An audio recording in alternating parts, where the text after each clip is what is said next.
First of all, I want to welcome you to Philly. I want to welcome you to Drexel. I want to hand over to our panelists tonight. I'm so thankful. One of the things that Philly's a music town, and there's been a long history of things, and one of the things we felt hasn't been spoken enough of is this 90s neo-soul era. So we wanted to highlight that tonight. So I'm going to hand it over to our moderator for this evening, Dr. Stanley Collins, postdoc fellow at Penn, right next door, and I'll let him take it from here. Thank you so much.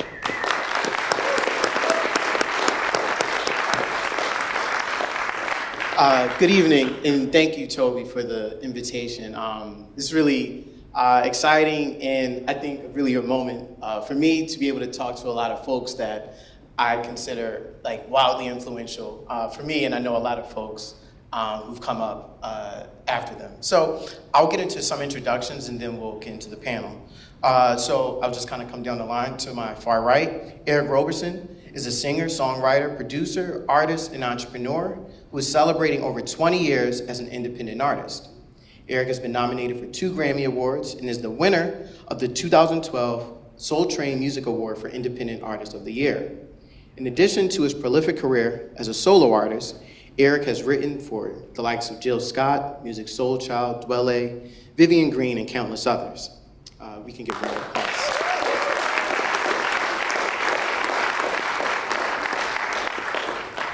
Next, we have Tiffany Bacon. Tiffany Bacon is an actor, radio personality, health educator, fashion, and costume designer. Tiffany created and hosted the groundbreaking radio show Inner City on Power 99, where she featured new artists, live poetry, live bands, neo and classic soul, electric hip hop, and jazz. Inner City was responsible for breaking new artists like Jill Scott, Musiq Soulchild, Kindred the Family Soul, Bilal, Floetry, Jaguar Wright, John Legend, and many others. Tiffany can be heard on WRD 96.1 today.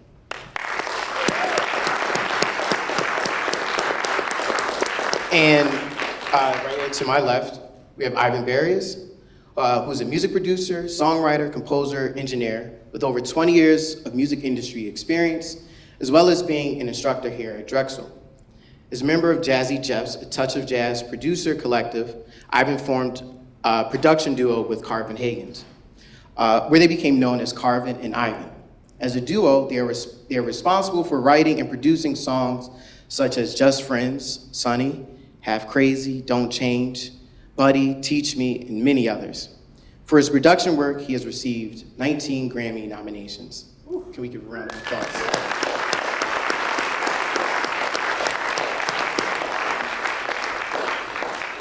So to start the panel, I wanted to start with a bit of a working definition, if you will, of neo-soul. I know the term can be contested and it can mean a bunch of different things, but from you all's perspective, how would you define neo-soul?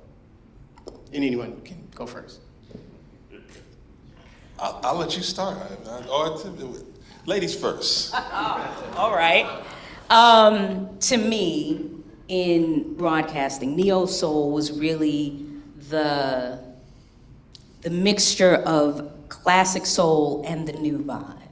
So it was leaning to what we were grooving to in the 70s. And if you're from Philly, it's the sound of Philadelphia, taking that essence, the strings, the sound, the groove, the grittiness of Philly with the sophistication layered on top, but what the 90s had to offer in that new jack swing, but not vibe. That's what it was for me. As an artist, I would say really neo-soul, which I don't think gets talked about enough, was really hip-hop kids who love doing soul music. Jill Scott was an MC. Like music, if you listen to Just Friends or Jill, let's take a long walk around the, she's rapping pretty much, melodically rapping over soul music. And I think it was also a change where we were the ones who leaned more towards Tribe Called Quest, De La Soul growing up.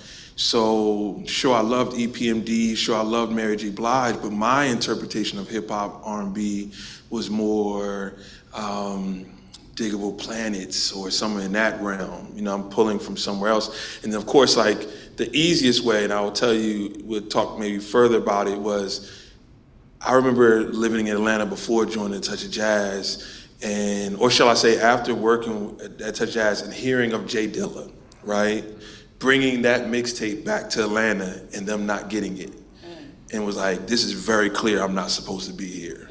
Because I saw music one way and they saw it a different way.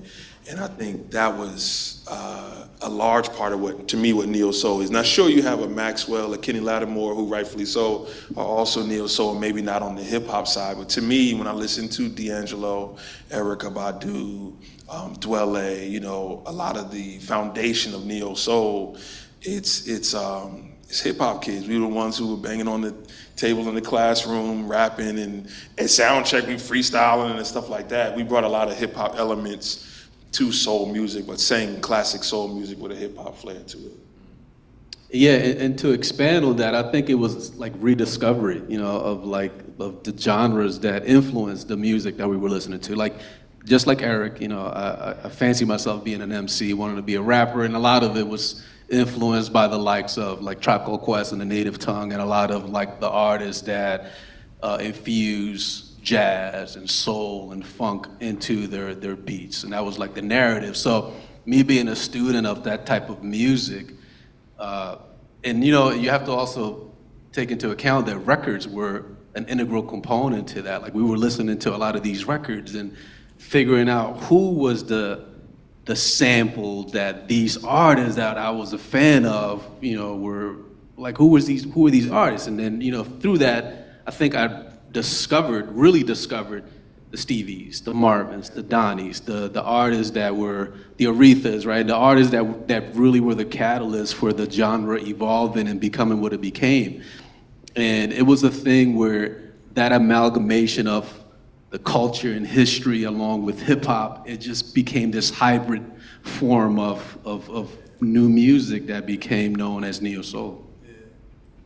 I think a lot of people sounded different. I think that's what it's supposed to be. I don't think it was really like what one person was doing. I think what they were doing in Virginia or what they were doing in Dallas was totally different than what was happening in Philly. But I think the foundation of like just breaking rules, you know, for me, I remember I grew up in New Jersey, North Jersey, but of course it's very similar to Philadelphia. I witnessed the birth of hip hop, sang in church every Sunday. My dad played guitars, so we listened to rock music and R&B music, and then house music was big in North Jersey. So when it was time for me to create, I was like, well, what am I supposed to do? And then I remember Tribe was the first time I went to listen to the album going, oh, they're breaking a lot of rules. They're sampling everything. I would sing to that. I remember saying that. Like, I was probably a sophomore in high school. I remember saying, like, I would sing to that. And I think that changed my trajectory of, like, creativity into just saying, not really studying what someone else was doing, just whatever I felt, I just did, you know, and followed from there. Yeah, and I wanted to pick up on something that you mentioned about church and Philadelphia being different than Dallas and such. And I was wondering if you all could speak to the role of gospel music as well in shaping what, you know, will become known as neo soul. And I'm particularly thinking about Philly in the context of like GA, Greater Anointing, and Paris Bowens, and Ty Tribbett, Daddy's Tribbett, all of these folks who are like on all of these records. But yeah, just the role of church and gospel music in cultivating that sound. I can start on that. I don't think without the church we will have neo soul. I think a lot of even my cohorts at A Touch of Jazz, that was like the incubator that we were all a part of. Like we used to have all of these jam sessions that Jeff will curate. He will invite all of these musicians, and they were all church musicians. Yeah. The Dow, Dre, Keith Pelzer, who were the other producers that were a part of like the hodgepodge of creators there. They were all church musicians, and then you took the influence from the gospel musicians with individuals like myself who were super indoctrinated into hip hop, and you created this blend, this hybrid style of like church chorus with hip hop breakbeats, and that was kind of what allowed the genre to carve out its own space. It was something that once those two things met, those 2 points met, it just became something unique. And then all of the musicians that ended up touring with a lot of those artists were church musicians. Yeah. A lot of the musicians that ended up playing on a lot of those records were church musicians also. So the Philadelphia church definitely played a huge and important role in the development of the genre. To this day, I can't book a show at Easter because my band has to play in church. To this day, you know. But I do agree, and it would be hard for me not to mention, say, the Trebets, if you don't have me, like Ty Trebet, of course, but Eric Trebet, Pudge Trebet, Thaddeus Trebet. Oh my God! Let me just first, I'll make sure I say that, as well as Paris Bowens, who you mentioned. And what I will tell you is that these guys were church cats, knew nothing of hip hop, knew nothing of R&B, but yet were playing so experimental. And I remember the first time like hearing a drummer or hearing a keyboard player like dragging behind, like hugely dragging behind, was at like one of those like Ty Trebet, like notorious jam sessions where and Touch Jazz was, I think, really monumental. I'm sure other companies in studios in Philly, but like that idea of just hitting record and playing for hours and then going back to, yo, that part at 2 hours and 10 minutes, that's crazy. Let's go back and make a song from that part, right? Which is like really, really smart. But I remember even like there's a guitar player named Frankie Romano. He's a phenomenal guy from Cleveland, and he came to Philly. And I remember him playing with Ty and all those guys, and they were like, drag, drag, drag. And he was like, what do you mean? And he's like on the beat like a machine. And then he started getting it like, oh, and I just saw like this awakening of like, there's another place I can be at. And what's crazy is I remember being in a session with them once, and Thaddeus was playing something, and I remember saying, I think the bass line could be more like Barry White. And I remember him going, who's that? It's like the greatest bass player I've ever seen in my life, and he doesn't know who Barry White. We just stopped the session and just played like Barry White for like 8 hours for the rest of the night. But they started then listening to, of course, Jay Dilla and Busta Rhymes and stuff like that. And I think a lot of when you hear, of course, the Roots were enormously important to that development. Of course, James Porzer, but I think there was a level of borrowing from the church. And the church also is just, you got to think that soul music has the spirit. It goes all the way back from Sam Cooke, pulling into the R&B area, but he's pulling from, the Chandeliers. He's pulling from gospel music. And that same fire that they had in the church, he was putting, into R&B. And I think it's still the same when you listen to really R&B before neo soul, but really it was very important musically that the lines are blurred. And I think we all, at the end of the day, we're trying to figure out how to play live what we love so much in hip hop and in soul music. But it was really showing up through those church musicians, I agree. Yeah, absolutely. And you all mentioned a couple times, and I just want to clear, a touch of jazz. If we could talk about that for a second. I know, well, you all were part of it, so I won't try to explain, but if we could just explain for the audience what a touch of jazz was. So Touch of Jazz was, and mind you, when I became part of it, I think it was the third iteration and third evolution of what a Touch of Jazz was. So Touch of Jazz was I don't even know how you would describe it. It was a studio, but also like this school for a lot of us. It was like an incubator, and it was the brainchild of Jeff Towns. Most of you may know him as DJ Jazzy Jeff. He's a Philadelphia icon as well as an icon in the DJ culture, and he created this facility with the intent to give back to young musicians and creators. And Touch of Jazz was kind of like a breeding ground for producers, songwriters, artists, musicians, and we all learned how to make records in that place. Like I blew so many speakers in there, and I used to feel so bad, but he never made me feel bad about it. But we had a space where we didn't have any external influences. We only had each other. We were very competitive, but at the same time, we were very supportive, and we had this camaraderie and this fraternity of like-minded individuals that share this common goal and ideal for music.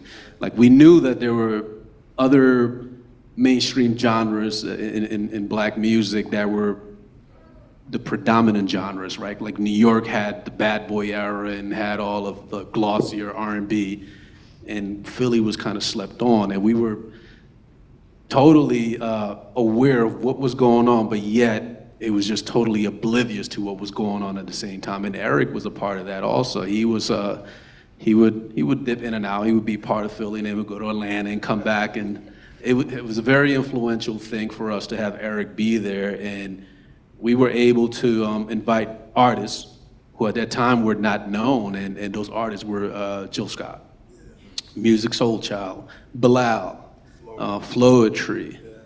And these artists, we would go in with, they had no record deals. They didn't have anyone like, saying, wait, we're gonna sign this artist, can you work on them? It was more so like a labor of love, and we created these albums without even thinking that we were making albums.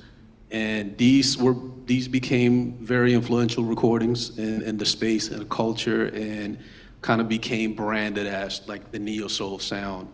And that was what A Touch of Jazz was. It was a space with, it's like a penalty-free, and I think Rich Nichols was the one that coined that term. Long-time manager of the Roots, who passed away a few years back, maybe a decade ago. I remember him saying the key to their success was he was creating this penalty-free recording environment where you can just create and be free without a care of studio time, which is a hard thing to say, when you were recording on somebody else's dime. But that's what it was. We didn't think about, we had to make music to fit this specific narrative or this financial obligation. And that's what A Touch of Jazz was. It was just like, here, I'm gonna give you a key, I'm gonna give you canvas, I'm gonna give you materials. I'm not gonna tell you what to paint, I'll tell you when to paint because we had a schedule, but just do you. And I think that allowed a lot of us to just develop this inherent creativity that became other things that turn into what the genre is known for. If I could just jump in, and I don't know if there's any students in here, but it's something that's very important about positioning. To me, the most important word in the music business is completion. The second most important word is positioning. And I will tell you that I was living in Atlanta, and I was at an ASCAP meeting. I'd heard a CD I stole a CD, A Touch of Jazz mixtape, from DJ Jazzy Jeff's manager years before, when I was singing background for Kenny Lattimore. And I'm in a meeting at ASCAP, and Bill Brown from ASCAP goes, I'm finishing the meeting, he says, oh, do you know Keith Pelzer from Touch of Jazz? And I go, no, when are you going back? And he said, after this meeting. And I said, I'm going back with you. And I never left. Like, literally, I stayed, I think, in New Jersey for 6 months, just going back and forth to A Touch of Jazz. And respectfully, I never signed there. Jeff always allowed me in. And I remember you talking about 3 studio rooms in a basement at 444 4th Avenue and 4th Street or whatever, and there's no windows. And if I went in on a Friday, it's not an accident it was not rare to not leave till Tuesday. And what happens is you're in Studio A and you're recording, and I'm exhausted. I'm recording, let's say, with Vidal, and then before I'm leaving, I go to Studio B just to say peace out, and I was in there working on something. You're like, ugh. Now you got to pad out in there, and now you're working in there. You record something, you go to say peace out to the 3rd room, and they working on there. You're like, what is that? And before you know it, you don't know what time it is, you know what day it is, and things of that nature. And it was a great time. It was my grad school, and at the same time, I think Jill walked in, if I say respectfully, she walked in as a spoken word artist who could kind of sing, and left as a singer who was deeply strong in songwriting because she was a spoken word artist. And music, if it wasn't for Carvin Ivan, we wouldn't know music. We would not know him. And his whole first album was just a demo, really, of all the songs they were doing at A Touch of Jazz. So it was a really magical spot, but there was plenty of magical spots in Philadelphia, but that's the one that we really cut our teeth in. Yeah, and I wanted to talk a little bit about music and music with a Q, Soul Child, particularly Just Friends, because I think there's a interesting overlap between Ivan and Tiffany that I wanted to kind of explore. So I'm interested in how that song came about, particularly like beatbox intro, and then shift to Tiffany and thinking about like how that song becomes, you know, how it gets on the radio and then becomes what we know it as now. But yeah, we can start with. The idea came. It was actually a beat digging trip. Like beat digging trip was like a record digging trip. We went to Pittsburgh, and it was myself, another producer, Darren Henson, that was part of A Touch of Jazz, DJ Jazzy Jeff, Kenny Dope, and Jay Dilla. We all left Philly one night and drove all the way to Pittsburgh to go to this place called Jerry's Records, and we went digging the entire day. And I remember either Dilla or Kenny Dope were like, hey, I know you like sampling like jazzy stuff. You should check out this record. And it was a record that was on a label called Muse. And it was a live album by Pat Martino. Wow. Another, ironically, was from Philadelphia. I'm not sure if he's still alive. Maybe, I'm not sure. Is he passed? Yeah. Okay, so it was from Philadelphia. And the song was a cover of Bobby Ebb's Sonny. And I knew the song, I knew the melody, but I was just like, oh, this might be a dope idea to flip. And in my mind, I'm thinking Jill Scott. Jill was somewhere on the road, I think in the Pacific Northwest, doing Rent at that time. She was doing the musical. And Jeff said, hey, we need to put together like a DAT to send to Jill, a DAT tape. A DAT tape. Anybody knows what a DAT tape is? Okay. So I'm amongst my H demo here. So we put together this DAT tape to send to Jill out in Portland, I think she was at the time. And when she came back, you know, I was like, hey, did you listen to that beat? She's like, yeah, it was cool. And I felt dejected too. And I was like, okay, I'll take my beat back. And then I'm playing the track one day in the studio, and in walks music. And he's like, hey, that sounds cool. What is that? It's like, you like it? It's a track that I have. And he immediately just started freestyling like he always would do. And I put that track on a cassette, and he disappeared. Was gone for like a year. He went to Atlanta, and then a year later, he strolls back into the studio, and he was like, you remember that track you were playing? I was like, yes. He's like, I got a song to it. And you're like, all right, you want to record it? And that was like, I want to say it was like around Thanksgiving or something like that. And we recorded the song, and we were in the process of trying to get sound, because we could not get sound routed out of the patch bay into the console. Sounds like, you know, our program here sometimes, right? Sounds like me in the studio. And while he's waiting, you know, the track is playing, and he starts beatboxing. Just starts doing that.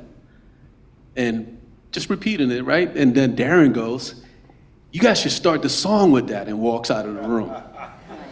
So we recorded the beatbox and got Keith to figure out how to like blend it in, and just like when like starts the track with the beatbox as the motif, then we kind of like started blending the track as the beatbox faded. And I kind of like became this iconic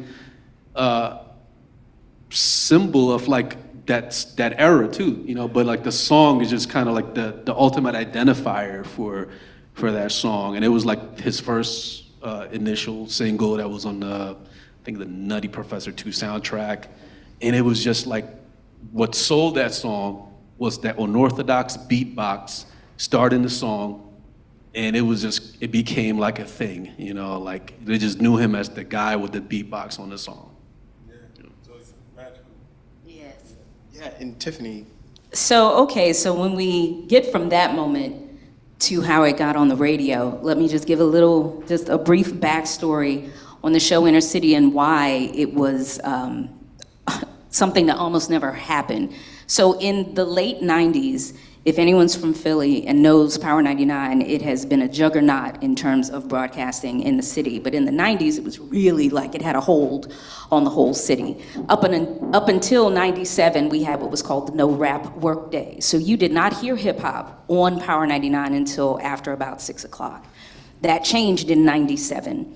My show debuted in 99. Radio DJs no longer had license to play whatever we wanted.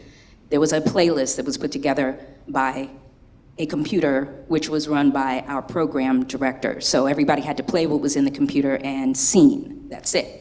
Here I come with this idea for a show that plays all the music that the station is not playing, like all of it. Like everything. I'm talking Tribe. When Tribe wasn't hot anymore, I wanted to play Tribe. Like new artists. What? Who? I don't know these people. We're not playing them. It had to be popular. It had to be part of, already on Billboard and trending and all that sort of thing. So I come with this idea to play this mixture of groove music. So the show's greenlit. I'm out in these Philly streets looking for artists. Myself and my producers, we are literally going to every club looking for artists. And as we show up at different clubs, we're meeting producers, we're meeting managers. So Jay Hips and Mike MacArthur, music's managers at the time, they saw me at an event and they said, Tiff, we love the show. We got a young man for you. He's from Philly. We want you to check it out. And I just found this CD actually in my stash. So I have like a little mini museum in my house with all this stuff. So it's like not handwritten, but it's definitely a burned CD with Just Friends on it. They handed it to me at a club. At 9:20 every Sunday night, I used to debut a new artist. So I said, oh, I love this beat. I heard the dun dun dun dun dun dun. I said, oh, it's going in this week. So I put it on my list to play that Sunday. People loved it. The next morning, now this is something that did not happen in radio, especially at this time. My program director, Golden Boy, reached out to me the next morning and he said, what did you play last night at 9:20? I said, oh, he's a new artist. He's from Philly. His name's Music. I'm giving him the whole spiel. He was like, I need the CD. We've had so many calls this morning for that song. And I was like, word, here you go. I handed them, a copy of what I had. And he went into rotation that day. So to go from that story to be in rotation on Power 99, which was like a big deal, was a big deal. And for the show, if I can, just to understand, there was a lot of people who thought I was crazy for suggesting a show like this. Bad Boy ruled our playlist. Like out of the 11 songs we played, an hour 4 of them was probably from Bad Boy. So just to give an idea of the music we were playing on Power, which was great, but I'm coming from a straight up vibe. Like I was the round peg in a square hole. I was like now, but in the 90s, just different. I was not flossy at all, like just different, on a whole different vibe. And all praises to Helen Little because she was our operations manager. She felt that I knew what I was talking about. I'm like, there's a vibe in Philly, y'all. There's a scene happening. There is something bubbling in these streets, and we need to push it out. Even when other folks were like, yeah, you crazy. There were key folks, Helen Little, and a few people on the sales team. And let me make sure you understand. For radio, if you don't have sales behind you, ain't nothing happening. If they don't think they can sell your program, ain't nothing happening. So there was a few people who said, I can sell this, I can sell your idea, we can get sponsors, we can get you in clubs, we can do this, that, and the other. So the show was greenlit. And the fact that I had a steady stream of these local folks and regional folks who were coming in with this amazing talent, performing live often. Like I would have Jeff Bradshaw, I had his band in the studio one night just performing live. Like radio was not doing that, especially not in R&B, especially not on Power 99, and especially not in Philly. So I just took this vibe that I was a part of as you know, as a lover of the music, and my goal was to have the whole city feel it. And thank God, somebody said yes. And so, yeah, a lot of songs after that. It happened with Floetry after a while. It happened with Jill after a while. Then we inner city, became a funnel from the underground to the mainstream. And it was awesome. Yeah, and speaking of the clubs and in the Philadelphia scene at that time, you know, we haven't talked a lot about Black Lily, which was a weekly jam session, open mic, started by the Jazzy Fat Nasties, Tracy and Mercedes. And it was really an outlet for a lot of artists, but I wanted to hear you all speak about the role that Black Lily also played in the Philadelphia scene, and quite frankly, a place that you would go and really, I've heard you describe it in the past as like trying to make your show like feel like what Black Lily felt like in a lot of ways. So, yeah, can we talk a little bit about Black Lily and its role in Neo Soul? Okay. So yeah, Black Lily it's like lightning in a bottle. It's the kind of thing that could never happen in that way again. And it had such electricity. The 5 Spot was a club literally on an alley street, Bank Street, between 2nd and 3rd off Market. And you had to go down this dark alley to get in there and up a whole bunch of steps. But when you got in there, and there weren't that many seats, who cared? You know, you put your orthopedic shoes on, you stand there, you enjoy the music. And every week, starting at 10 o'clock at night on a Tuesday, and Philly was known for going to bed early. New Yorkers hated to come to Philly because like, y'all close at 2, so we go to bed. But you'll have fun before 2 o'clock. 10 o'clock at night, it's like Riva, who was the host, she was a poet as well. She would have a list and people would just come on stage and vibe and groove, and you would hear these new artists. Like, where did these people come from? I didn't even know Philly had this much talent. There were nights where you had a young girl who had no business being up, let alone out in the club, but was on that stage wowing us. That young girl was Jasmine Sullivan, a whole 12 years old or whatever she was.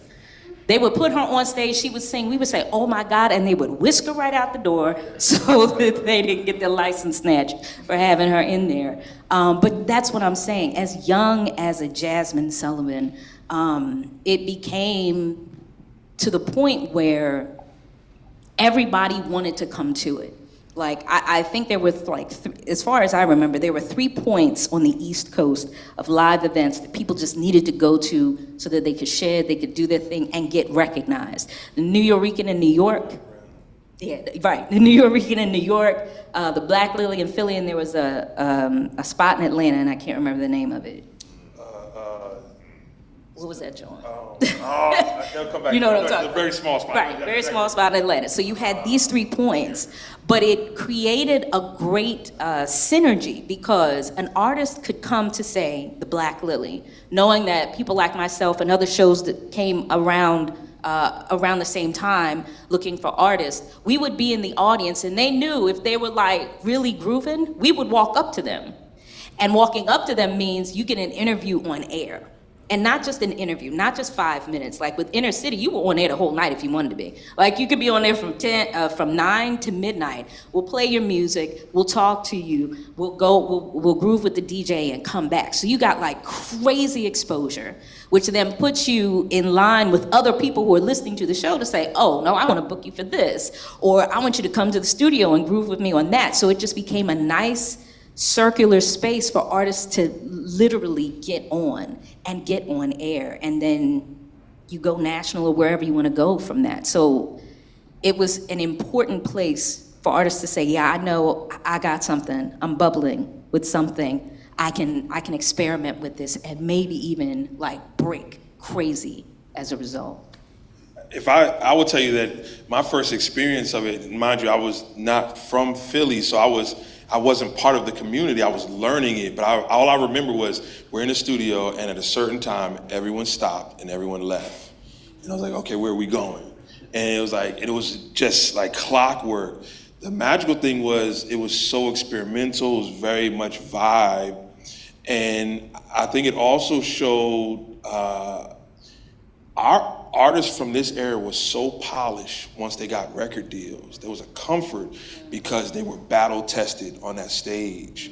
But the other magical thing was after the jam session was over, after Black Lily was over, you would go back to the studio with that energy.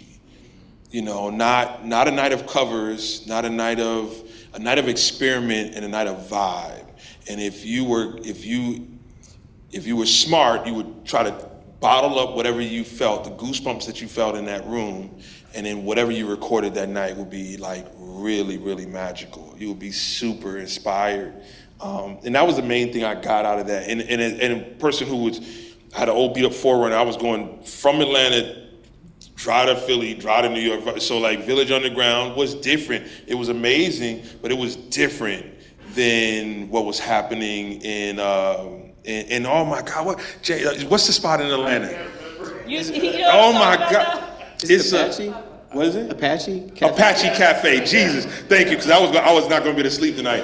Apache Cafe, which was the size of this panel, this corner over here, and it was like, it could be it was so dangerous to be in there, but it was this experimental thing. But when you think of it, look at how much neo soul came out of New York, how much neo soul came out of Philadelphia, how much neo soul came out of Atlanta as well. But I'm sure there were those kind of, and then at the same time, you got to also say that Black Lily was the main thing, but then there were these little sub jam sessions that were starting. So sure, everybody stopped working Tuesday night, but then they would stop working Thursday night, and would stop working at certain points. We got to go to Spring Garden, we got to go to this, whatever, to get involved with these other jam sessions. And I think it just created such a level of freedom that showed up in the records. And I like what you said too. It's like these artists were battle tested coming from that environment, because like refinement was the key. Like a lot of those musicians that started at Black Lily ended up becoming touring musicians and becoming MDs for a lot of those acts, and then became musicians and MDs for national acts. Yeah. So like that sound or that environment allowed a lot of the players in there to develop and then learn how to make records in the studio. Yeah. Like we found so many of the musicians that ended up being a part of some of those great recordings from Black Lily. Yeah. So the same way you were finding artists that you could feature on the show, we would go there and be like, oh my God, I just heard this amazing young bass player or guitar player or keys, piano player, and we will invite them into the studio, and then they became part of the extended family. So it was a great way it's like a mutual exchange of energy, and then the synergy was crazy from the performers and the musicians and just the overall vibe, and it stamped the identity of what the city was. And like I had so many people from outside of Philadelphia when I would travel to other cities asking about the Black Lily, because it became that thing. In the era of no social media, it was just this word of mouth thing about this energy, this venue, this club, and a lot of it was like it was like hyperbole and all these fairy tales about what it was, and you had to like downplay it, like no, it's not what it is. It's actually a smaller space, it's this and that. But like the tales people told about the space, the energy, the artists, and it was just something that was tethered to the way the records were perceived too. Because I don't think without the Black Lily, a lot of these, like the songs and the artists will have the same aura. It was just more, it was this thing that was so Philly that you have to be there to experience it. And the only way you could experience it would be through listening to these songs. Yeah. And it served the music in a way that none of us would have thought about. Yeah. I take Sometimes by Bilal, and the beginning, the whole 2-minute jams that they play for 2 minutes before they go boom, boom, boom. And it's not that, what I would tell you is that Chicago musicians would play that, they just wouldn't have recorded it on their song. I think the freedom of like Black Lily and things like that would be like, this feels good, let's put it on the record. Like the actual record, it was showing up that way. It was songs that just had a lot more freedom. And then even like I say this, like a Jay Dilla, which I feel like the moment most of us heard is like, how did you do music before Jay Dilla? How did you do music the day after, right? And I would say that Philly, the audacity to really like be inspired to like change and adapt and like really, I was, and I speak from this way of like, 1 week I'm in Dallas, 1 week I'm in Atlanta, I was literally a traveling songwriter, and Philly was by far the most that's why I was like, I'm going there and staying there, because it was the place of experimentation. And I wasn't seeing, the experimentation eventually arrived to Atlanta, eventually arrived to Dallas, eventually arrived to those areas. And sure, you might have had a Chris Dave in Dallas. You had these outliers who just were amazing. But the community of Philadelphia was a community of experimentation. Jill didn't sound like Jaguar. Jaguar didn't sound like Kindred. It's like everyone had their own place and vibe, and it was like really inspiring. Yeah, and I guess sort of the last thing I wanted to talk a little bit about was the legacy of this era, these artists, the sound.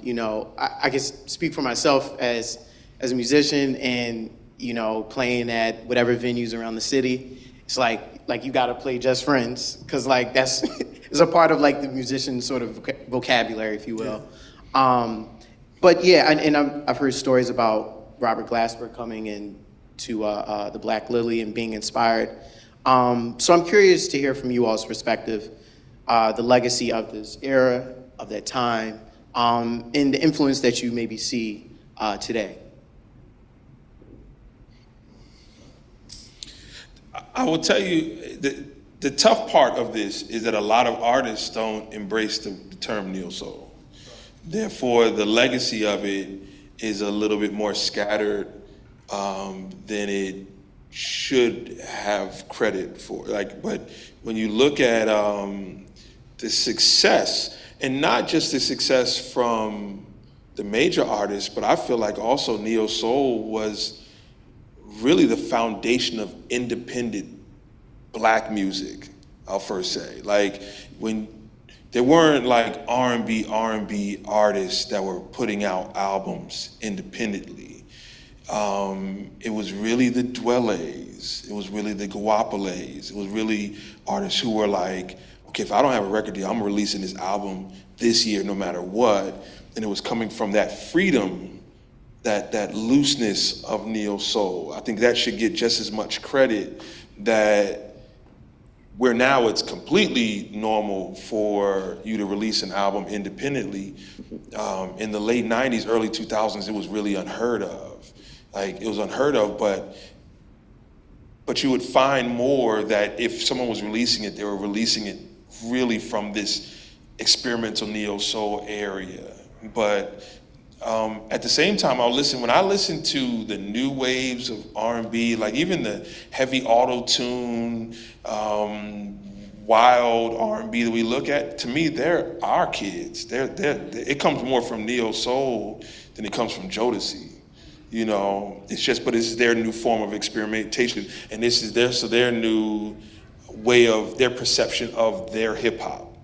This is how I interpret hip hop. So it shouldn't, truthfully told, it shouldn't sound like how I made my music. It shouldn't, because this is how they perceive it. But I hear a freedom that what we championed in what they're doing now. And I also just had to make sure I give my flowers that it's no accident like that freedom also, like with Tiffany being willing to challenge the status quo of radio. First of all, would not just play something because they felt it.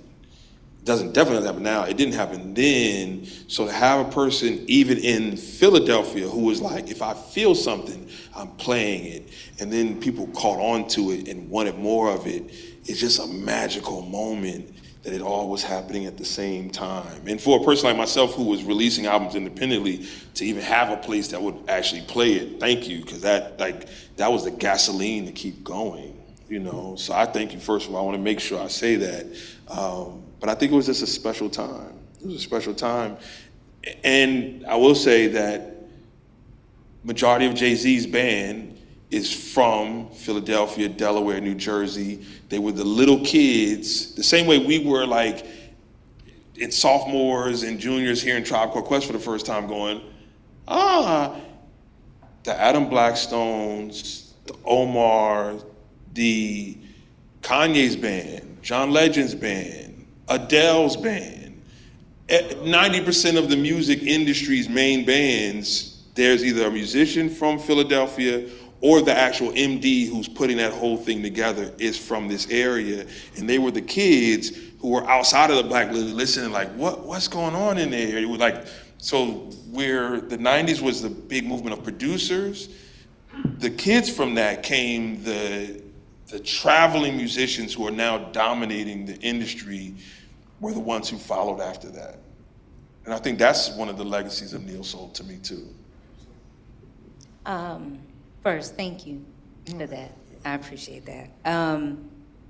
I like everything you said about the freedom, because the thing for me is, it was something special about the 90s in general. Let's just start with, if you're going back to the 90s, let me know. I'll pack a bag.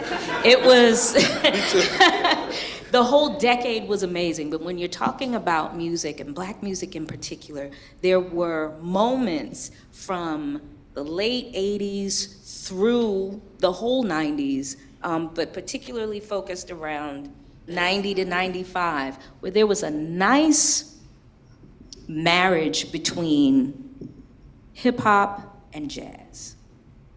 And if you listen to some of those records from that time, there was an album called Red Hot and Cool, I think that's what it was called, and it would have hip hop artists with straight ahead jazz artists. So you had like The Roots and Donald Byrd, or you had on an album together, you had on a song together. Look that up. I think you can still get it on Amazon. But that energy, that mixture of hip hop and jazz, and then you have bits of classic soul, and then you have the gospel influence, that was reverberating throughout the 90s. And when you get to Neo Soul, it was just like it came into a pot and made this amazing gumbo. And it was all vibe. It was all feeling. It was all, I'm not worried about floss this and whatever. Like, it just didn't have a lot of pretentiousness in the music. And that, you know, from the broadcast standpoint, you know, it was hard to get people to see this, to see it as something that people wanted to hear, to understand that there's a vibe there. There is music that is touching people's soul, not just raping their pocket. And I think the artists like yourselves and producers like you, like yourself, you created a space for the new folks to come in and really just say, yeah, this is my vibe. I'm gonna give my vibe out. And those that tap into that are still tapping into that. I think about Moonchild. If you know about the group Moonchild, check them out. Like, they have a vibe that puts me back in a Lily mode, like, ooh, like, nice. You know, and it's that smoothness. It's that I can put this on, I can groove, or I can nap. And it's hard to get music that you could do both to. And it speaks to something more than surface, and I think that's the legacy of Neo Soul. Just to add to that, I think for me, it's beautiful to see it come full circle, because I think for many years, it's like no one will address it or talk about it. It was just kind of like we had this era, we had these artists that came in, and then it's just got leapfrogged by all these other more mainstream genres, and it's just like a hard pivot to, you know, where like the sonic palette, the lyrical approach, the vocal approach, everything just changed. It was totally different from what, you know, was created in that era. And I think what was the turning point was when, just like we were the kids discovering the music from our parents that we were then starting to sample, a lot of the kids grew up who were listening to the music when their parents were playing it. And there's like this discovery of that era, and I see it a lot when I get sample quotes. People that want to interpolate something from that era or want to sample something that I did in that era, and I'm like, wow, like, really? And it just kind of shocked me that the music is seen now as the same way we may have seen other records from that were like the influential records that became like the seminal records, for that era for us. And it's a thing where I just think that because of the full cycle of how music is, it never dies. It just finds a new audience. And then you have social media amplifying things. And I think that now people have had ample time to go back and study and analyze the music, and they look at the rawness, the authenticity, the many layers that kind of wove the complex tapestry that the music was, because you had artists, you had all of these people like yourself who supported the artists, and you had the musicians, you had the producers, and everyone had this communal perspective that shaped the global worldview for like what we were trying to do. And then to see people now influenced by what was done 20, 25 years ago is kind of like unique. And I never really thought about it. And I always felt like, I had the Gamble and Huffs and the Quincy Jones and all those people, and as my North Star. And I'm like, we will never be what they did and what they became. And then you look back and it's just like, wow, it was something that people deemed special. And now that I'm grown, I can look back at it and really feel some kind of pride about it. Because for years, I really, did not see what people saw or felt. And that's part of like the whole full circle thing for me, and seeing how it's become an influence. There's one point I want to just add also was, sure, we talked about a touch of jazz, but literally walking distance from there is the studio. Larry Gold's studio, the Root studio was in that studio. James Poyser's studio was in that studio. Access Music, and it's literally walking distance. And Sigma was right down the street from that. So you had these three areas, if not more, of like super developing studio, like super experimental. So it was not by accident that if a label came to town to see Bilal, they might as well go over there and see Jill. They might as well go check out what everyone got a record deal, technically, because you had to come to Philly to check these artists out. And it was such a small circle of music community that it's like, well, I might as well check out this other person. They might as well check out this other person. And I think that was another magical thing. And I will tell you that in travel, there's a lot of cities that will ask about, like, man, how did y'all do that in Philly? How did that work? And I'm like, well, y'all probably can do it as well. But a lot of times an artist will get pulled from there. Like 1 million people didn't get signed in Virginia after D'Angelo, right? 1 million people didn't get signed in Dallas after Erica.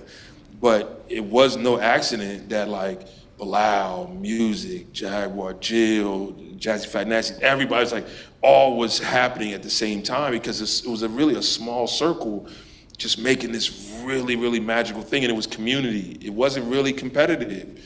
It was really, Touch of Jazz is a really magical thing that, sure, like you said, it was the third generation of musicians and producers, but it was not a rare occasion that, sure, it was Carvin Ivan, Dre and Vidal, Darren and Keith, but Keith would play on Ivan would be in it. It was whatever you needed tonight to get this song to where it would go. It was like just happening. And I thought that was a really beautiful thing. And I think that was symbolic of Philadelphia at that time. And it's also important to know, I'm sorry, go ahead. No, I'm sorry. I just wanted to jump in real quick because I know our focus is 90s neo soul, but I just wanted to expand the lens for a second to make sure y'all understand how dope Philly was in general. Because if you expand beyond neo soul, you had Beanie Siegel and that whole crew in Philly at the same time doing their thing. That's right. Right? Hooking up with Jay-Z and doing, that was happening. Charlie Baltimore, all them. Eve, all of them were here in Philly at the same time. Jeanne went to Temple. Like, let's just go So much back real there. quick. Yeah. I went to Temple. So I was in class with Renee. I had a class with Renee, and Jean and I sang on the gospel choir where Keith Pelzer was the pianist. So, like, you had all of these Boys to Men and the Roots went to high school together. Like, there's Amel LaRue also went to the same high school. So there's a lot of things happening in Philly at the same time in the 90s. People were spread out and just literally broke at the same time. So I know the focus is 90s neo soul, but just expand that lens. Like, there was a lot popping, Yeah. a lot of talent happening here at the same time in the 90s. I just wanted to say, like, the thing about it too was that those albums weren't just concentrated, like, it was not just concentrated on A Touch of Jazz. Like, every album that came out of Philly, you would have all of these producers, all of these songwriters from other camps that will be part of the collective production and recording of these songs. And that was the one common thread. It was that, yes, this artist may be signed to this camp, but everybody ate. Everybody played a role in developing these artists. And I think that's what's the unique thing about Philly that no one understands, no one can get. Like you mentioned, Dallas, you mentioned Virginia. I think there was a certain competitive aspect to everyone wanted to, have an artist and a record that was successful, but at the same time they knew that it was bigger than any camp. It was all part of what drove the overall energy that was the music and the culture. I never thought about that, but you're absolutely right. These albums, even an album that was dominated maybe by Axis music, went through A Touch of Jazz before it went out. Even the Jill Scott album went to, it was very, I would say that, but that's amazing because other studios in other cities would not do that. If you had, that's like Motown taking it out of Motown to like finish a Diana Ross record. They're not doing it. No, we're going to start this. We're going to finish it. And it was very much a community of like, even though you clearly could finish this album all on your own, you have a vibe, you have something amazing. Let's go down the street still and just see what's over there. That's really powerful. Yeah. Yeah, I think we're coming up on time, but I wanted to thank you all for your contributions on this panel, but also over the last 20 plus years. And can we give them a round of applause, please?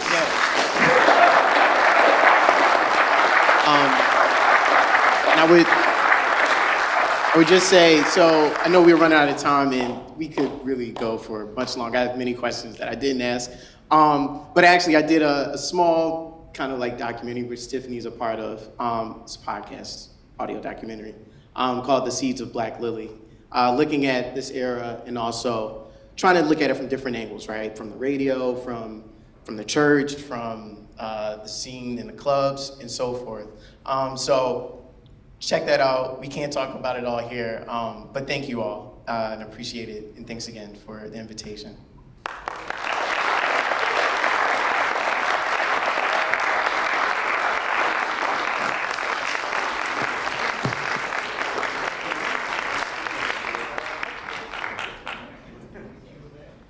Sorry, yes. If you have questions, my apologies. If you have questions, yeah. Feel free to shout them out, I guess. We have a mic, okay. Don't be shy. His man is holding his hand up. Or just yawning, either one. So you talked about the church and the influence there. I was wondering if you could speak about like music education in the schools and like what that was like in Philly, if that had an influence on. My question was about music education in the schools, and like that other component of it, public education and coming up, when you talked about being teenagers and all of that. Like, did that also play an influence here in how you developed as artists, or how you felt like the scene developed? You talked about people going to school together, and I was interested in like music education programs and if that was a part of it too. Well, unfortunately, I was not from Philadelphia. I'm a foreigner, right? I'm a transplant. I'm originally from South Jersey, and I was welcomed with open arms into the city. But I do know about Kappa, and I do know about GAMP. There were two huge and important performing arts schools in Philadelphia where a lot of the musicians and artists and songwriters attended. I know Jasmine went to Kappa.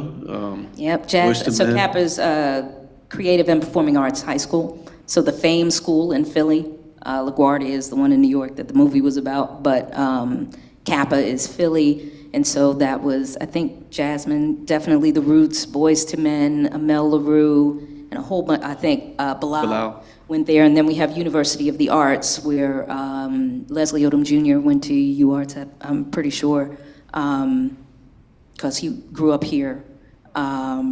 Yeah, so like schools like that were very important. I forget the acronym for GAMP, but GAMP definitely was important. And then you just had people, you know, whatever university or school they were in, they would gravitate to wherever. Like I was mentioning before, Keith Belzer, amazing producer, you know, he played keys for Temple University Gospel Choir, you know, from the church. So folks found their way in wherever they were, and it was like welcoming. So did John Legend when he attended UPenn. At You Penn, he yeah. figured out a way to get into the scene and made inroads in the Philadelphia music scene, and kind of, not saying he developed here, but the city was played an influence, played a role in him pursuing that beyond his studies. So it's just like a rich cultural thing. And the thing about Kappa is like, it's literally a puddle jump away from the iconic Philly International records and studios that were Kenny Gamble's and Leon Huff's studio that was part of the sound of Philadelphia. So within distance, you had this iconic house that made all these records that all of these kids probably walked past and would probably say, one day I'm going to record in there, or I'm going to, you know, be a part of this. And you had the Walk of Fame where you had all of the plaques on the ground. So it was it's like an indelible mark that lived within the whole energy that the city had, you know, for wanting to make music and wanted to excel. And I think that that's all, it's not a coincidence, it's not an accident, it was all just part of like what, you know, the overall plan was. And I think a lot of the artists benefited from having those programs here. As a person who didn't grow up in a music art school and knowing about these schools, there's a difference. I remember hearing Boyz II Men and understanding that they understood theory, right? And I think a lot of people you name, Bilal is such an alien, right? I think the magic of it, of any person here, we're talking about a school, is taking that theory and mixing it with community and understanding that learn the rules so that you can break them. Derek Hodge, for example, who arguably could be the best bass player walking on the face of this earth right now, has been the foundation of a lot of Robert Glasper's albums, clearly is a Philadelphia studied, based in theory, who understood how to get muddy, right? Like he can play with by the book jazz, buy anything, read any sheet music you put right in front of his face, as well as Black Lily-fy it out like to the 100th degree. And I think that's the magic. Somewhere in between there, you'll find that Bilal, perfect example, just knows when to break the rules, right? It's like, okay, this is how it's supposed to go. All right, let me show you what I'll see out of it. And but I think having that, I remember hearing Boyz II Men going, wow, honestly, I probably didn't have someone to sing with outside of the elders at church till I went to college. Where I grew up, I grew up in Raleigh, New Jersey, there wasn't a performing arts school and nothing like, you know, so I was by myself singing. I can imagine if I could have been around that kind of atmosphere. Jasmine Sullivan, sure, I think she would have been a phenomenal singer anyway, but it's not an accident that she's literally the best singer in the industry right now. And she can showcase it with ease because of the foundation that she has in education, the foundation she has in church, the foundation she has in Black Lily. The theory and community mixed together is untouchable. Yeah. Yeah. Still a question? Yeah.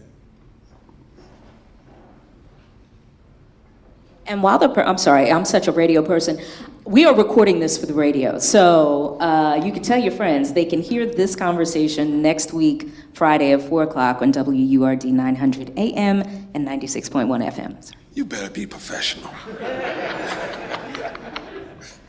My question is, so I'll give a little context. I work with venues to book artists. I recently organized a festival for bands fronted by women and non-binary people because they're extremely underrepresented in music. And I noticed that you were all talking about the significance of geographic location, especially the proximity of studios to each other, but also the Black Lily as a central location, as a sort of tunnel or segue between the underground and professional recording studios.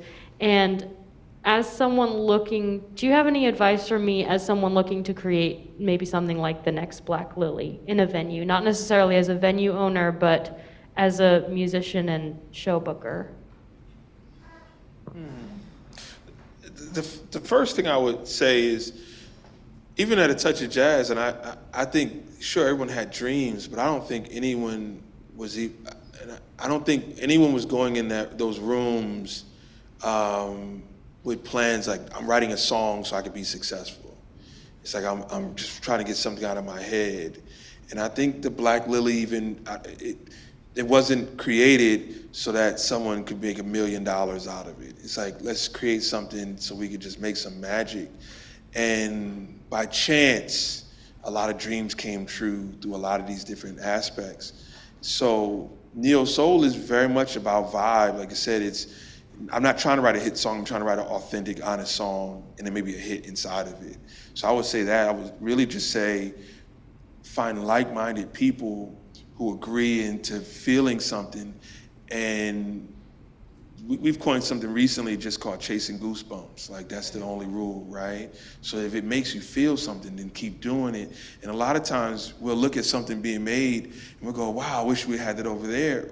It doesn't take any money to invite somebody over just to play with you, and just plug something up and just, set a table up and put some potato chips on the table. It's something, like, just do it and invite some people over and jam, and then we'll see what would happen, right? I think that's the start. Sure, the business can come in, the organization can come in, but the first part is like, what makes you excited? And then try to find someone else who's excited about that, and then just try to join that. And if you can coin it, that would be great. Brand it, that'd be great, but that's the start. I would add to that, also connect with media folks, whether it's a podcaster, a radio broadcaster, or whatnot, because it's important to have that element. Social media is great. A lot of people can get the word out with social media, but it's something, we don't want to lose sight of the importance of radio. We don't want to lose sight of the importance of having a media person in concert with what you're doing, because it does get the word out even more. But like today, I just asked, can we record this and play this back on the radio? Because I feel like many more people would enjoy this conversation than can come here today. So you want to also be able to document, and I think that's one thing that is grossly underdone about the 90s Neo Soul movement, and I do believe it was a movement. It is under-documented. So whatever you're doing, document it. And not in a way where it becomes like, I'm gonna document it because I need to get $5 million off of it. Like, you don't want to go into it with that spirit. Keep that organic spirit. Like, I want people to see what we're doing.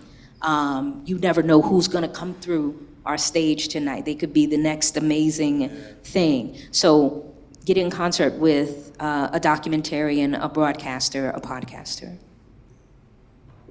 Sorry, one last thing. So I think it's a really great question, in part because I just finished a dissertation on indie rock in music venues. And so a lot of what you asked about, I've been thinking about for the last, too many years, like at least, I don't want to talk about that part. But one of the things I was thinking about with Philadelphia in particular, in a neighborhood called Fishtown, which is like, northeast of here.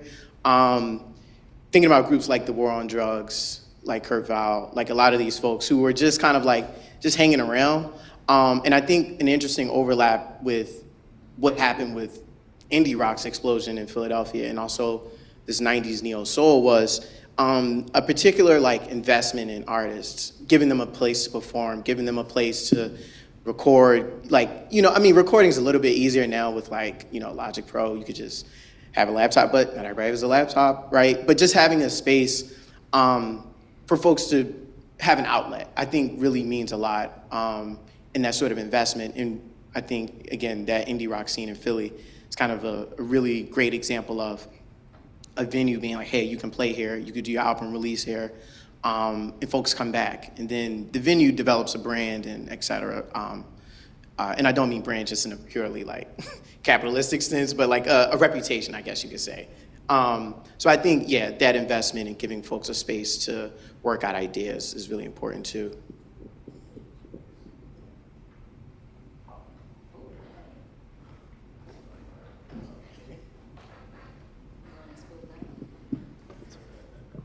Thank you so much for this. And this question, I'm not trying to take the humans out of it because I'm not trying to take the humans out, but could you talk a little bit about technologies and and whether they're technologies of music making or music recording? Were there things coming out, that new technologies that were inspiring you or enabling you, or were you using like classical, make do, or just anything around some of the sort of instruments or equipment? Or in the 90s? Or? Yeah, in the 90s. Okay. Yeah, some of the machines and instruments you were using. So I'll let you answer production, and I'll answer from an artist standpoint, songwriting standpoint. The first thing I would say is that in the 90s, we had like the Roland 1080, the Tascam MX24, like portable 24-bit recording ability. And I had I think a 1080 or a 1280, might even have both at one point at different times, of just a portable 12 track or 1680, that's what I had, a 16 track portable digital recorder that recorded in 24-bit. And the songs that I did on Music Soul Child's album, I recorded on that machine just while traveling, as well as like the Vivian Green songs were recorded on it, like this machine that now you can get on eBay for like $300, right? So that was the start of like, I don't need a studio if I just find a quiet bathroom, or like, like I was recording in hotel rooms or whatever. So that changed just the idea of experimentation, because now I'm not even have to pay for hours of studio. I remember back in college, like saving up money just to try to go record these songs. Then came Touch Jazz, where I was just able to freely work, thankfully, to these amazing producers and Jeff as well, to then having like equipment, which I think I always had like a role in or had something to record. But that's the part where I'll say, I'm sure you can definitely dive in on the production, and there's several things I'll say, but I think we all started getting those like certain kind of machines, 1080s, the 1680s, the Tascam MX24, where like that was the start of like home studio experimentation, that now every kid has a laptop in like Logic or Ableton, but that was the start of it in the late 90s, mid-late 90s. Yeah, I recall those machines. I think I came in at the intersection of like the tail end of like the analog era. Yeah. The adoption of like the digital era that was still kind of analogous and dependent on some kind of analog signal flow, then dovetailing into the strictly digital realm, right? And these records really were a hybrid of all of these different things. So from when I first started production, I was working on like sample-based drum machines, like the MPC 60, which then evolved into the MPC 3000 in conjunction with like Ensoniq EPS 16 pluses and ASR 10s, right? And then when I came to A Touch of Jazz, Jeff had a lot of those same pieces plus a lot more. And then I was able to have some kind of compatibility with what they were doing in the studio, but then I also saw that he had this studio brain that was connected to a computer. And the computers were Mac-based computers that were running Cubase. And Cubase was, controlling every MIDI instrument in the studio through interfaces. So that allowed me to leave like the standalone world of like working on a track on one machine to now I can incorporate all of these other external pieces to the central brain that is the computer that we're using time code to then record into digital tapes such as ADAT. So ADAT was kind of like still the bridge between the analog world and the digital world. So when we would record these songs and go to LA to do our mixes, because that's what we used to always go to, I would bring like 6 different ADAT tapes and they will get dumped into 2-inch tape machine, a 24 track, 48 track, and it will get mixed on a console. So early on, some of those records were done like that until we met Serban Guinea, who was like, who's a famous engineer right now. He still mixes a lot of some of the top names in pop music. He was the sound for us on those Jill Scott records, Music Soul Child records, Floor Tree records, and a lot of the other artists that came out of the same era. And Serban introduced Pro Tools to the equation. So we went from utilizing all of these pieces to saying, okay, I trust you. I know you don't use a console and you want everything inside of your computer. That's hard bargain, for us. We're used to, full format studios. And he was able to design the sound for the genre that we were all part of. And it was totally a complete departure from the analog world. And then everything for me at that point became just in the box. First it was Logic, then it was Ableton, then Pro Tools, and then I integrate all 3, and now I'm completely like in the box. And it wasn't until probably the last few years where I started, finding some of the old synths and incorporating them into the workflow again. But for years, a lot of those records that I was a part of that were, whether it was the artists that we mentioned earlier or other artists, was a complete evolution into the digital realm. So like the arc was crazy. It touched all aspects of like popular modern recording with analog tape, large format consoles, to the digital era when ADATs and DA88s and 1680s and 2480s were being part of the integration of the capturing of the audio, to then just a full-fledged evolution into in-the-box recording. And all of those records, like I said, at some point they touched all facets of that era. And I think being at that intersection of like the evolution and kind of like just the transition to where we're at now, it was kind of crazy how it all happened. And I don't know if it was because of the era or if it was because of the time, the early 2000s era saw a lot of new technologies and people, figuring out what side they stood on the analog versus digital. And I think that that's a unique thing for how a lot of those records were made. Some of the most organic records, most emotional, most personal records that you can associate with the genre were all done in the box, and no one will even know. They thought it was done on a esoteric EMI console or something, right? Like something with mojo and vibe, and it really wasn't. It was just in the box with people that cared about the songs and paid attention to the intention of like what these songs were trying to convey, the lyrics, and just develop that, and people don't even believe that, but that's really how it happened. If I could dive in one small thing, the history of instruments and technology, and then once you add, I'll just say soul, like when you look at a guitar or a guitar amp, and then you had like Muddy Waters, like, okay, that's what an amp would show, but let me show you what I'll do with it. As well as like the initial intention of what a sampler was meant for. And then you had a person like Jay Dilla or DJ Premier or Q-Tip said, I see what you're doing with it, but let me show you what I will do with it. And now even like with certain things like Pro Tools or even Auto-Tune, which I remember my first introduction to Auto-Tune was like really, really crazy. But now what musicians are doing with it now. So I say that now, sure, we have this AI situation now where clearly it can write songs, it can mimic different styles. What I'm curious about is where eventually somebody's gonna say, okay, I see what you thought AI was for, let me show you what I'm gonna do with it, right? And I'm excited about that because the synth keyboards, the drum machines, everything that you look at, there was an idea how it was initially made, and then someone manipulated it for us to have heavy metal, for us to have hip hop, for us to have different things. And now is where it faces thing going, this is challenging creativity. The same way drummers were like, when they looked at drum machines, we're out of business, no one's gonna hire me. It's like, no, figure out a way to incorporate it.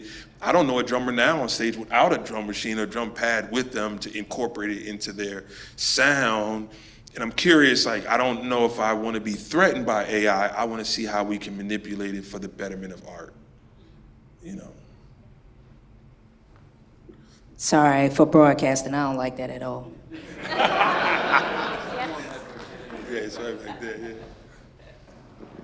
yeah. Yeah, and what you were talking about, in that age, in that early 2000s, the age of automation lost a lot of broadcasters their jobs. Like we used to have a live person on air 24 hours a day. Now you don't. Because automation means we can run the station with nobody in the building for as many hours as you need us to. So, yeah, no. Hi.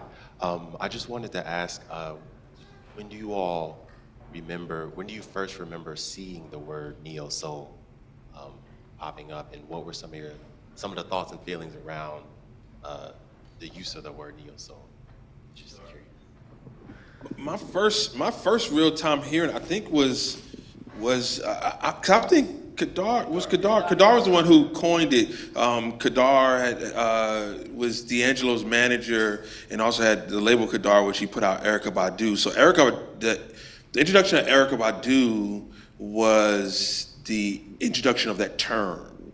And yet here's another, almost like I'm sure Erykah Badu was an MC at Grambling State University. She was just as much as hip hop as anything else, and she showed up musically that way. But that was my introduction to like the term. At that point, I was completely adopted into what it meant. I understood what it meant, but it was someone coined a phrase so that it could be marketed.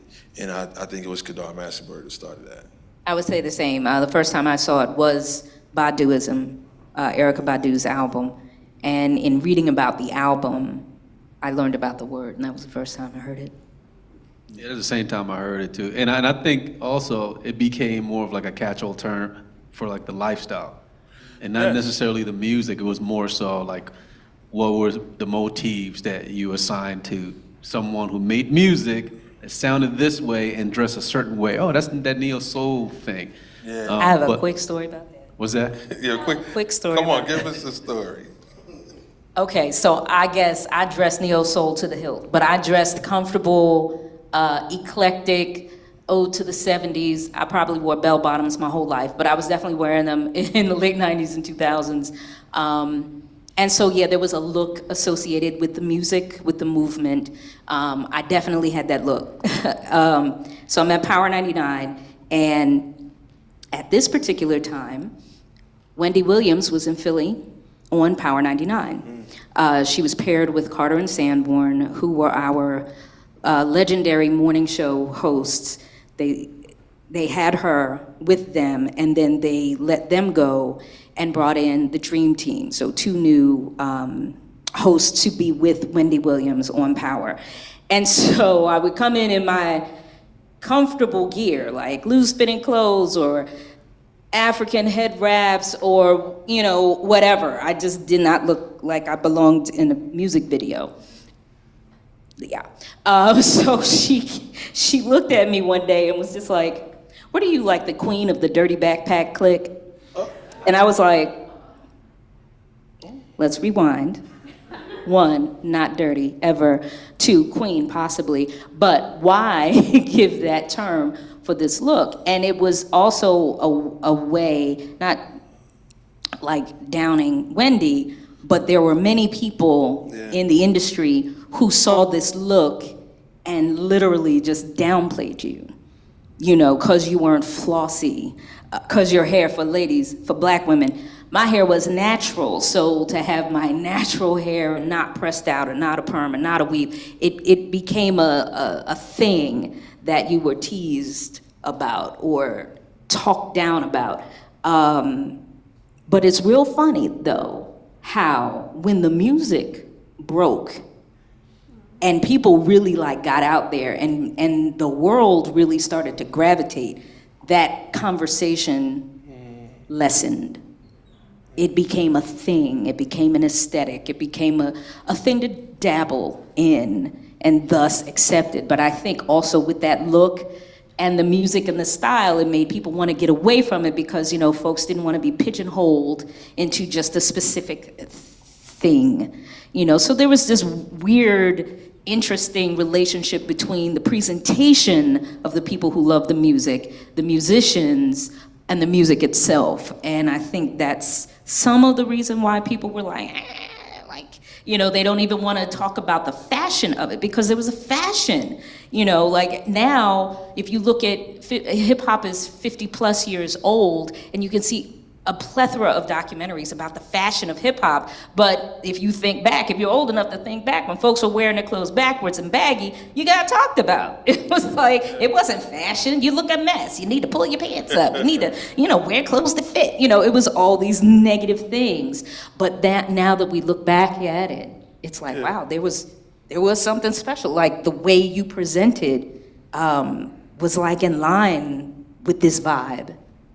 Fly without trying to be fly. Fly naturally, organically fly. Yeah. And sustainably fly, because we was thrifting hard, understand? We were at your neighborhood thrift store, like, yeah, oh, this is 2 cents? I'm gonna get 5 of them, you know, and yeah, sustainably and organically fly. There's a connection too of neo soul. Like I said, it's an energy, it's a behavior as well. But it was kind of a rebellion of business too, and I don't think people recognize also how successful a lot of these artists have been without trying to seem like they would like fighting to be successful. You see certain people like Usher has dominated and he's tried and intentionally dominated for the last 30 years. But Erykah Badu has also dominated, but in a different way, right? It's like, I'll tour when I want to. I'll do whatever. I'll have kids when I want to. It's like just a free-spirited aspect of, by no means will I not say she's not an amazing entrepreneur, not an amazing business person, but it's almost kind of the same way I'm gonna put a dope outfit on without trying to be dope. I'm also gonna do the things I feel naturally and be successful in business. And so I think majority of the females in neo soul, they haven't struggled with their placement of balancing motherhood and artistry as much as say like the current the R&B standard or whatever. A lot of them have struggled in the balance, if I speak of like looking behind the curtain, of like trying to balance that. And I think it's because I think what you wear is because I'm not trying to impress anybody, but yet I'm gonna wear something that's probably gonna impress somebody. I'm not trying to make music to impress anybody. I'm doing something I feel, but more than likely it's gonna impress somebody, right? And I think that's the beautiful foundation of neo soul. So I wanted to ask about, like, because in the 90s, I was exposed to music mostly through my older siblings and through college radio. I had the great pleasure of like going to New Music Seminar and CMJ and like South by Southwest and stuff like that. And so I had the privilege to like be exposed to a tiny bit, but I'm not from Philly. So like in the like punk scene and in like some of the hip hop scene and the neo soul scene, like what I noticed was like I felt like a lot more comfortable in those scenes because there was so much more female representation that like actually was saying something I was interested in listening to and something that felt like organic. So like you guys, like, thank you, but you gave like a lot of props to some of the like common household name female artists, but like turn me on, please turn me on to some of the other artists you were working with or some of the other like Like, how was it for women? Like, just give me the skinny. How was it for women in the 90s in Philly as part of your community of artists? Because like I know like some of the ones that are like really inspire me, but I don't know anything. That's a great. She probably knows the artist, but let me just first say, what I will say is I love the fact that it was an equal playing field. Right? And I feel like it is almost disrespectful to go, oh, you're a dope producer for a female, right? No. It's like, it's so disrespectful. Yeah. But yet I think it was just like, if you're dope, be dope. And more than most other cities, when I would travel here, and maybe because, if I'm being 100% transparent, the male artists weren't necessarily like the starting quarterback in high school, right? So there was a common relationship to just like, hey, I'm not always accepted in every environment, so I'm open to accepting whoever's here. So there was a kinship amongst everyone, and there was a respect on different artists, Aries, who might not have, J-Hip's sisters, to the Jazz Fat Nasties, who were like really, to me, the foundation of Black Lily. Like a lot of the foundation was the relationship between female artists and great female songwriters, along with other male artists and male songwriters, but you probably can name a lot of artists who like really are strong in the foundation. But I will say, unlike a lot of different places I travel, Philadelphia had a great deal of respect where a jam session wasn't dominated by men like you might see in other cities, and I think that was very special. That is special. Yeah. Especially at that time. Yeah, I agree. Oh, yeah, the ladies were definitely represented all throughout. You mentioned the Aries, the Jazzy Fat Nasties. I'm thinking Reese. I think Reese from Philly. Lady Alma. Lady Alma. Lady Alma. God. Yeah. Lady Alma is underrepresented in her flowers. Royalty, though. Like serious, like she is she's more than just a house music artist, but like her genre is really in house, soul, and like she's totally a groove. She just had a show this past Friday, actually, at World Cafe Live. She's from Philly, from North Philly. She is amazing. Amel LaRue, like, you didn't hear as much about Amel LaRue. She's from Philly. I didn't see her on the scene as much because she broke, kind of early in the 90s with Groove Theory and then had her own albums as well. But look into her music, because her music is definitely a groove. Again, Kappa, went to Kappa. Oh my gosh, and my brain is Vivian frozen. Green. I think Vivian Green. Vivian Green, Carol Riddick. Cannot forget about Carol Riddick. Has a show on WURD every night at 7:00. So there's so many like singers who can literally sing anything. Like these are folks that you don't want to pigeonhole them into just one genre, because they literally can sing anything, jazz, gospel, what have you, and they provided the backbone for a lot of other artists as well. So if you see any footage of Jill Scott's first tour, you'll see Vivian Green and Carol Riddick singing background. Powerful, powerful voices. And my brain is frozen right now, but those are some. Yeah. Look into, what's the sister's name? That sang with Erykah Badu, The Golden Fro. Ndambi. Ndambi. Yeah. Ndambi. Look into Ndambi. She's from Texas, I believe, as well. Lots of great folks that were out there doing their thing. Yazra, yes. She was phenomenal. Oh, yes. Yeah, Deborah Bond. There's a, especially when you think of indie soul, Carmen Rogers. There's so many amazing artists who have just broke all boundaries and just can stand toe to toe and just wreck shops, And of course, we got to go back to Jasmine Sullivan. Once again, was probably 12, 13 years old, singing with adults And there's no accident that she's making like really groundbreaking, great music right now. And I think the world is finally catching up to, because really, let's think of this, when she went into the industry and Missy signed her, I think there was a good 10 years of her just trying to find her way. And like, how do I show up? How do I keep this freedom that I have, yet but appeal to the industry and make everyone in the building approve of what I'm doing? And I think she's really found herself now, and I'm super excited about what she's doing now. And really also a lot of her nucleus of what she still works with, Aunt Bell, a lot of Philadelphia producers and songwriters as well. So that's can definitely be mentioned as well. Lettucey came out of that at that same time too. Yes, Lettucey, definitely.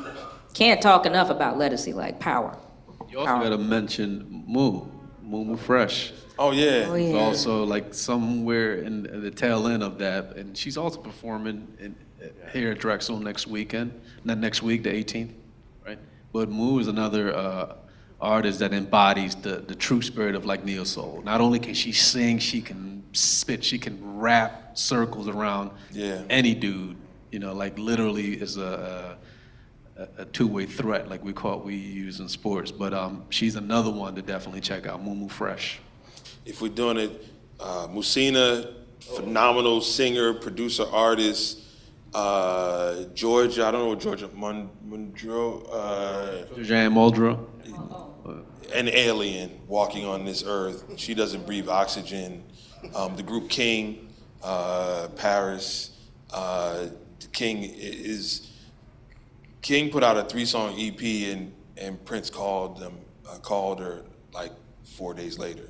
You know what I mean? Like, come work with me. You know what I mean? Like, to show how amazing. So there's some groundbreaking just over the last 25 years. There's been female artists and producers and songwriters where you can say, okay, how did you do the music the day before? And how did you do music after you heard King? You know, how did you sing before you heard Jasmine Sullivan? How did you sing after you heard Jasmine Sullivan? You know, there's a lot of goes down with that. And like I said, they stand toe to toe with everybody in just rec shop. And I've been enormously inspired by all of them.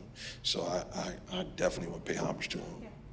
To follow up on what you just said, you guys shared with us a little bit about your inspirations and what turned you on when you were young. So like, I'm wondering, what are your observations, all of yours, but you're an academic. So like, I'm also wondering about like, where do you see the influences of neo soul like popping up around the world? Like, in what context? And like, have you noticed anything like really like interesting, or a place that is not surprising because we're global, but just something interesting, you know, something that strikes you? Yeah, so I think, so I think, so I was like 10 when, or I wasn't even 10, I was 8 when like D'Angelo's Voodoo came out, You were 8? God, y'all Hand me the Geritol, thank you. So, in Eric, your first album, I mean, like these are, I know for me as a musician too, like this is music that's just, it's on the radio and it's like embedded in a way. And I think for folks who are, I'll just say like that late 20s, early 30s range, I remember seeing Tyler, the Creator. He was talking about something on Twitter.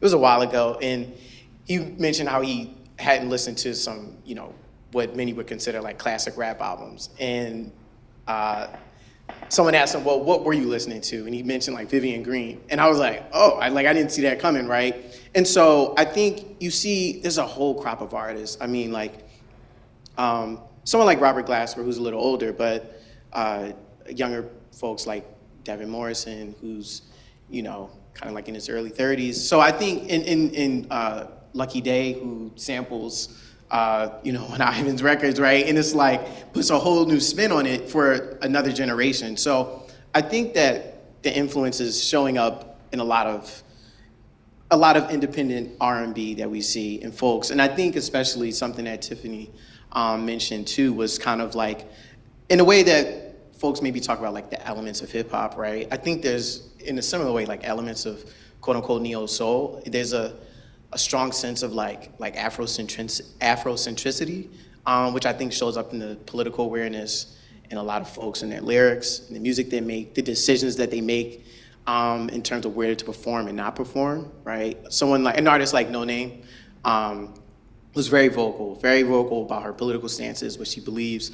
And also, I think in a lot of ways that is representative of this era in not just the sound, but also like the political sensibilities as well. So I think it shows up in that way. But I think we're up on time. So we're gonna wrap here. Thank you. I was looking for the cue. Thank you for all the wonderful questions. Thank you again to the panel. And yes, enjoy the rest of the conference. Thank you.